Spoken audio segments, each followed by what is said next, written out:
शनिवारचा उपवास हा मुख्यत्वे शनिदेवांची कृपा मिळवण्यासाठी आणि कुंडलीतील शनिदोष जसे की साडेसाती किंवा ढय्या कमी करण्यासाठी केला जातो.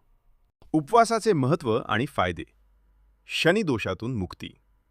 शनिवारचा उपवास केल्याने शनी ग्रहाचे नकारात्मक प्रभाव कमी होतात आणि भविष्यातील संकटांपासून संरक्षण मिळते. यश आणि प्रगती.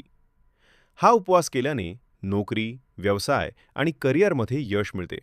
तसेच रखडलेली कामे मार्गी लागतात. आरोग्य आणि दीर्घायुष्य. यामुळे शारीरिक व्याधी दूर होऊन दीर्घायुष्य प्राप्त होते अशी धार्मिक मान्यता आहे.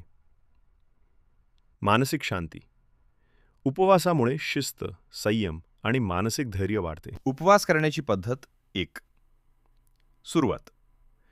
शुक्ल पक्षातील कोणत्याही पहिल्या शनिवारपासून किंवा श्रावण महिन्यातील शनिवारपासून हा उपवास सुरू करणे अत्यंत शुभ मानले जाते.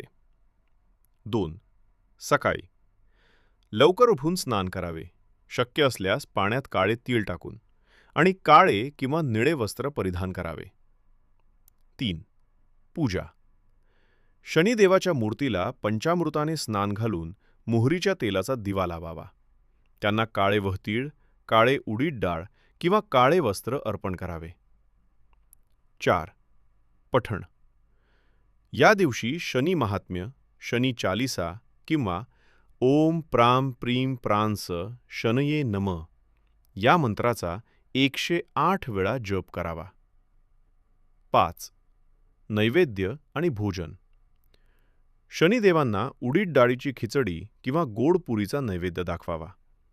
दिवसभर फलाहार करून संध्याकाळी पूजा झाल्यानंतर भोजन करावे.